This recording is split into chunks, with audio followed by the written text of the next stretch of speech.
Hello, मैं हूँ नेहा और नेहा किचन ब्लॉग्स में आप सभी का बहुत बहुत स्वागत है। और आज मैं बना रही हूँ कुछ बहुत ही झटपट और टेस्टी सा बनने वाला मीठा।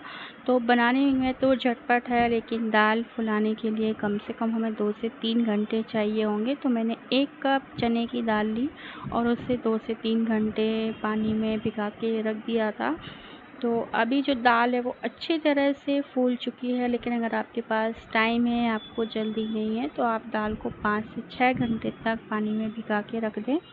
तो इससे जो दाल है वो बहुत अच्छे से फूल जाएगी। और अब गैस पर हमने रख दी है कढ़ाई और उसमें हमने डाल दिया है देसी घी। तो देसी घी में हम ये लड्डू बनाएंगे तो ये बहुत ही टेस्टी बनेंगे। और अगर आपको घी में नहीं बनाना है तो फिर आप ऑयल में भी बना सकते हैं। तो अभी मैंने मिक्सर ग्राइंडर ले लिया है। दाल को पानी से अच्छी तरह से 2 से 3 बार वॉश कर लिया था और अब हम दाल को जो है वो पीस लेते हैं। तो दाल का हमें एकदम फाइन पेस्ट नहीं चाहिए है। और अभी दाल नहीं पिसेगी तो आपको 2 चम्मच पानी डाल के इसको पीसना है। बहुत ज़्यादा पतला नहीं करना है। जिस तरह से हम भजिए बनाते हैं, पकौड़े बनाते हैं, बस इसी तरह का बैटर हमें चाहिए है। तो अभी हमने इसको ना अच्छे से पीस लिया है और पीसने के बाद स्पून से हम इसे 2 से 3 मिनट तक अच्छी तरह से फेंट लेंगे। तो ये जो दाल है ना बहुत हल्की हो जाएगी और हमारे जो पकौड़े हैं ना वो बहुत ही अच्छे बनेंगे। और पकौड़े जब हमारे अच्छे बनेंगे तो हमारे जो मिठाई का टेस्ट है वो भी बहुत अच्छा आएगा। तो अभी मैं ये गैस पर जो कढ़ाई रखी है, तो अभी मैं यहाँ पे चिमनी भी ऑन कर लूँगी, क्योंकि घी में जब हम कोई चीज़ बनाते हैं तो घी ना बहुत ज़्यादा उड़ता है और उसकी जो स्मेल है पूरे घर में फैल जाती है।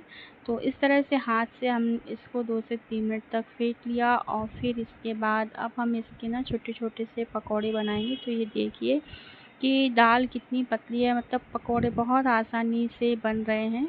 तो इसी तरह से छोटे छोटे पकौड़े जो है वो हम बनाएंगे और जितने पकौड़े इसमें कढ़ाई में आ जाएंगे उतने पकौड़े हम इसमें डाल देंगे। और पकौड़े डालने के तुरंत बाद आपको स्पून नहीं लगानी है और पकौड़े डालते समय गैस का जो फ्लेम है वो आपको मीडियम रखना है, क्योंकि हाई फ्लेम पर आप पकौड़े डालेंगे तो जो पकौड़े पहले डाले हैं वो जल्दी से सिक जाएंगे और बाकी के जो पकौड़े हैं वो कच्चे रह जाएंगे। तो हम मीडियम फ्लेम पर ही हम पकौड़े डालेंगे और पकौड़े डालने के बाद मीडियम टू हाई फ्लेम पर हमें इनको सेकना है।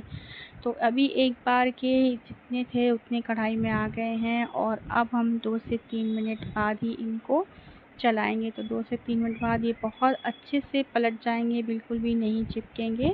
और हमने बहुत ज़्यादा घी नहीं लिया है, क्योंकि ये जो घी बच जाएगा ये घी फिर हमारे मतलब हमें कुछ इसका बनाना ही होगा, ऐसे इसको फिर हम डेली के खाने में नहीं ले सकते हैं।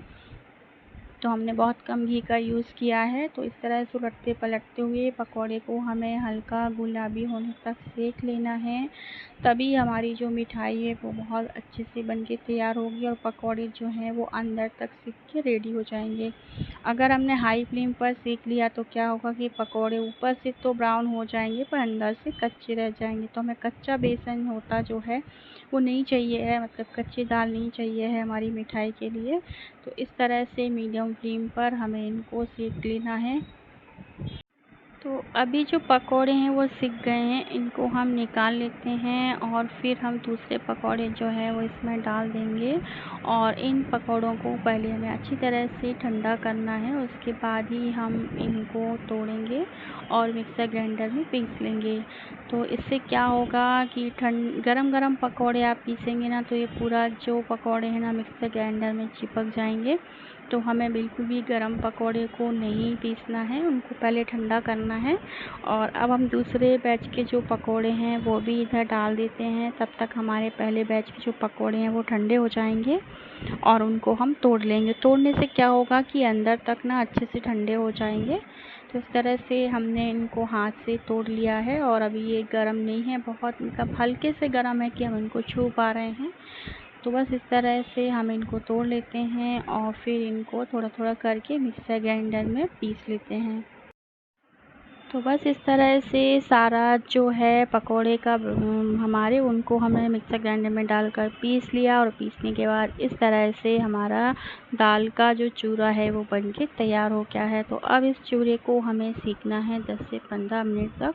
तो वही जो घी बचा हुआ था पकोड़े के बाद, उसी घी में हमने थोड़ा सा घी निकाल दिया और फिर बाकी के बचे हुए घी में हमने ये पूरा जो बुरादा है बूरा है वो डाल दिया है चूरा, और इसको मीडियम फ्लेम पर अब हम कंटिन्यू इस तरह से चलाते हुए 15 मिनट तक अच्छा सेक लेंगे।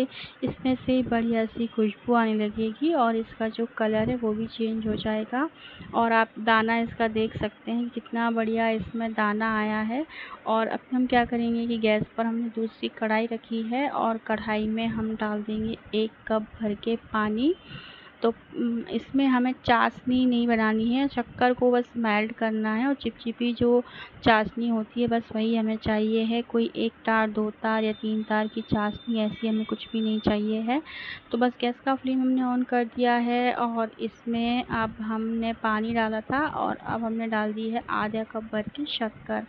तो शक्कर हमने कम ली है क्योंकि हम बहुत ज़्यादा मीठे लड्डू नहीं बना रहे हैं, लेकिन अगर आपको मीठा पसंद है तो आप 1 कप शक्कर ले सकते हैं। तो बस यहाँ पे हमारा बेसन जो है मतलब चूरा है जो बेसन का दाल का, वो अच्छी तरह से भुन रहा है, सिक रहा है। और तब तक यहाँ पे हमारी जो बाजू में चाशनी है वो भी उबल रही है, और फिर उसमें हम ऑरेंज फूड कलर ऐड करेंगे ताकि हमारे जो लड्डू हैं वो एकदम मार्केट की तरह बनके तैयार होंगे। तो अभी चाशनी जो है शक्कर जो है वो उबल रही है, मतलब अच्छी तरह से मेल्ट हो गई है। तो बहुत ज़्यादा हमें उसको नहीं पकाना है कि वो गाढ़ी हो जाए। और ऑरेंज फूड कलर हमने इसमें डाल दिया है 1 ड्रॉप, पर मुझे कम लग रहा है तो मैं थोड़ा सा और डालूँगी। ये ऑप्शनल है, अगर आपको नहीं डालना है तो आप ना भी डालें। और ऑरेंज कलर नहीं है आपके पास तो आप हल्दी भी यहाँ पे डाल सकते हैं, तो हल्दी से भी इसमें बढ़िया सा कलर आ जाएगा। तो बस अब ये जो हमारी चाशनी है वो भी रेडी हो गई है। इधर पे हमारे जो लड्डू का ये जो चूरा है ये भी अच्छी तरह से सिक चुका है, तो चाशनी का गैस हमने बंद कर दिया है। और साथ ही साथ लड्डू का हमारा जो बनाने का गैस है इसको भी हमने बंद कर दिया है। और अब हमने इसमें डाल दी है 1 चम्मच भर के काली मिर्च, क्योंकि इन लड्डुओं में काली मिर्च का जो टेस्ट है वो बहुत ही अच्छा आता है और खाने में बहुत ही टेस्टी लगते हैं। और अब इसके अलावा हम इसमें कुछ भी नहीं डालेंगे। और अब हम क्या करेंगे कि थोड़ी-थोड़ी जो हमने चाशनी बनाई है वो थोड़ी-थोड़ी हम इसमें ऐड करते जाएंगे और उसको मिक्स करते जाएंगे। तो एकदम से पूरी चाशनी उठा के हम इसमें नहीं डालेंगे, क्योंकि ऐसा करने से कई बार क्या होता है कि हमारे जो लड्डू हैं वो बहुत ज़्यादा गीले-गीले बनेंगे, तो हमें गीले-गीले लड्डू नहीं बनाना है, प्रॉपर जो लड्डू होते हैं बस वही बनाना है। तो हम थोड़ी-थोड़ी करके इसमें चाशनी ऐड करेंगे और फिर बाद में गरम-गरम हाथ से ही हम इसके जो लड्डू हैं वो बना लेंगे।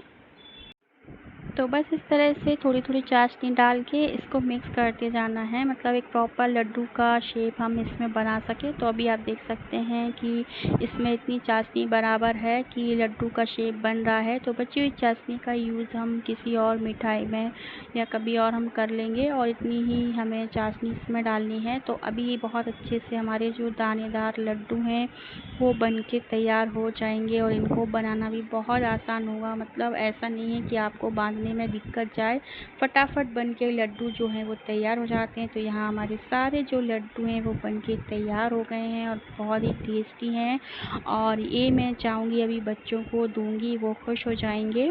तो बस इसके साथ ही अब मैं यहाँ पे अपने वीडियो को स्टॉप करूँगी, और इसके बाद नेक्स्ट वीडियो में मैं आपके साथ वापस मिलूँगी। और अगर आपको वीडियो पसंद आता है तो मेरे चैनल को लाइक करें, सब्सक्राइब करें।